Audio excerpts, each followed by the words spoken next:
All right, got you. All right, I'm here with JasonSteele. Jason, how you doing? I'm good, man. All is well, just living life. Great. Now, you used to go to Georgia State, and you were talking about how you back in the Commons now for the first time in forever. If you guys don't know, Jason is here in my room. So he was just talk about some of the memories and stuff he had. Man, oh my God. Well, my memories from the Commons was super lit because we was just like, man, we just partied a lot. And like, I was always like trying to have like the after party and like my spot. Like, oh yeah, everybody in my room. And then we'd get some things that we weren't supposed to be getting at the time, but they would make the party go up.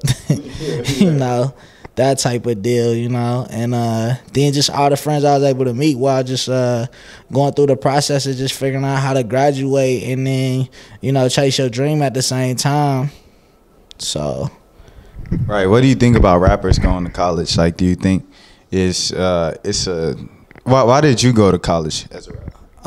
Why did I go to college as a rapper? More so just because like it's hard as hell to get a job like with a degree or just let alone not having one. So I'm not a believer in like the backup plan type of thing because it's like, no, the plan is the plan. Like, if that's what your touchdown is, it's your touchdown. Like, you don't think about it like, oh, all right, this is what I'm going to do if I don't graduate. Your goal is to graduate, or if it's football, like, the team's goal is to get a touchdown. It's either I'm going to run, I'm going to pass, something, but I'm gonna score. So it's more so me. I'm from Minneapolis, Minnesota, so I knew I wanted to be in Atlanta maybe since I was like 17. So it was like, all right, let me get into school, go there that way, and pursue music in a way that's like me getting the education on it while still going through the process of making music. So it's like recording in the dorm room to recording in the living room, then scrunching your money up to go to the studio when all your friends take the Miami trip and you feel like, dang, this is weak, but like, you just gotta know it's gonna pay off, while you getting your knowledge. So you kind of went the J. Cole route of using the education as your ticket to get to the city. Yeah, I guess so. That's definitely a route that I took in some sense of like, all right, let me figure out how to do it like that. Except I guess he graduated like with a magna cum laude or something like that. I graduated with a thank you God type of deal. But yeah, I just knew that like me being from a smaller city, if I could like me coming to school and pursuing it at the same time is like felt like a much safer route, especially in a city like this where like if you don't really know what you're doing, like or have some type of knowledge on this industry or this business, like the people in the real world are not gonna really teach you. So either you gonna learn like if you really had that discipline to be in a book all day, or you gonna learn from just taking L's. And so my process, I've done a mixture of both. Right. So what'd you major in when you were in school? I majored in public relations and I minored in music. Cool. So you ain't have no family down here in Atlanta? Oh, no. My big sister lived down here and she was like real encouraging, like more so if I wasn't able to figure it out or like when I get homesick or something like that, I'll go to her crib. Like I still might go to her crib or whatever. We just real close and she's always been super supportive. Yeah, E-Town Thomas once said, the dude that used to play for the Hawks, he used to say that everybody got family in Atlanta. Right. Somebody. So she came down here first, and then I just trailed along, following her, just kind of feeling like, all right, if she's able to figure it out, I could figure it out. But I guess in another sense, like because she was like the first of like immediate like person like I really knew to do it. Like she was able to tell me so many things on what not to do or how to not get caught up in the city while you're in school, that like certain things that I got to avoid that certain friends of mine just didn't, we're just falling into. It's a party every day here. Right. Now, going to a little more on the music side, a lot of politics is really taking over in 2016, especially with the Black Lives Matter movement becoming more predominant and stuff. How do you feel about artists and their role of speaking up? I think, speaking up is important, just with the platform and saying what's really on your mind and figuring out how to make it all matter, because like you only get to be up for so long, so you might as well say what's on your mind, because it's like whether you get to be Jay-Z or Jay-Quan, you don't even get to decide that, so you might as well try to say something with your time if you really mean it.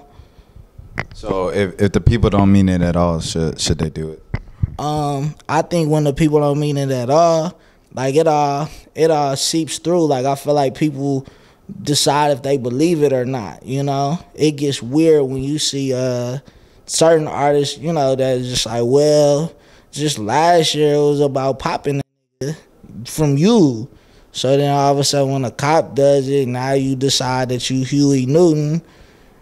People people can kind of see through that. Right. Does it really get cold in Minnesota? Yeah, it definitely does. That's another reason why I came to Georgia, I guess. That cold weather is a beast, That December gets super real. Cause like, I don't know, Georgia, like you still like, when it's like winter here, like you still can figure out like, I'm gonna get fly, smooth. December at the crib, it'd be like, yo, I gotta survive. For real, Yeah. It seems like you had kind of a family that was out here, really, to say so. So growing up around the music industry or just like Hollywood in general, how has that influenced you and as the way you set your goals and stuff? Yeah, being that my dad does music and was a part of the industry as like just one of the songwriters for Prince and the assigned songwriter, and they had the family group, the Steels, and they still do stuff and shows, and my dad will write musicals and stuff like that. Just the advice that he'll be able to give me is like so much of the energy that I'll need, because it's real easy to get like frustrated with what you feel like should be happening or what's not happening.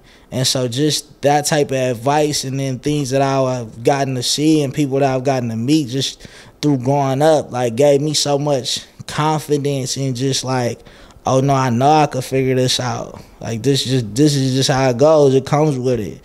But you just gotta figure out how to stay down. What's the best advice you've gotten from a celebrity? The best advice I've gotten from a celebrity. Well, I would say maybe the best advice I've gotten from my pops is like, cause nobody really realer than him to me, but yeah, just cause he just keeps it super OG. He always just says, you gotta love the music when it doesn't love you back, and I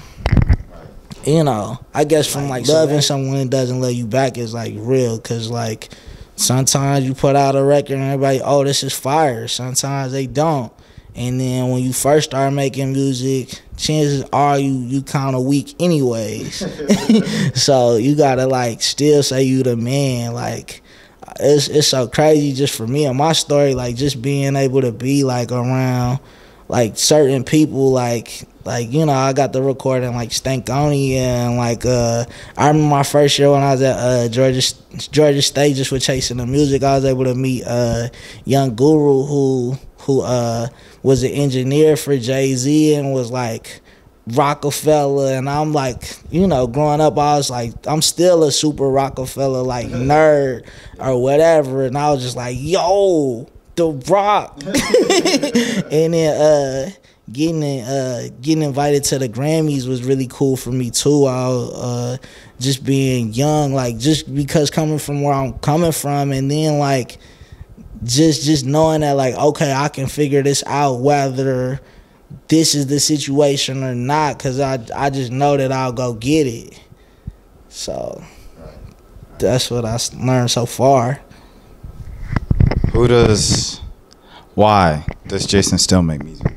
It's just it's what I love. I just love what's on my mind, and the more I get to put out my thoughts and record my thoughts, I notice how much when I let people listen to them, I'm not the only person thinking this way, and that ability to be able to connect to people with my art is what makes me just keep doing it and keep figuring out how I can tell more conversations and more stories and talk to people in so many different ways over so many different sounds, you know?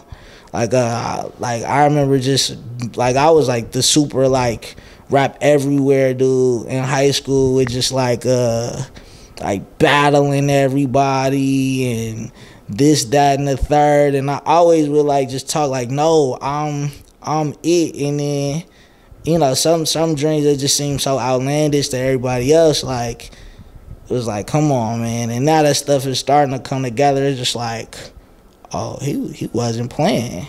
And it's like, you know, clearly, right. And so just learning that that's a forever thing, you know. Certain times with certain people that I want to be around or want to work with or that don't get it then, and it's like, okay, fine, like, cool, I'm not going anywhere. You're going to see me again and again and again, and sooner or later, everybody's going to get it, you know? Right. So. What's next for JasonSteele? I'm putting out this project at the top of the 2017.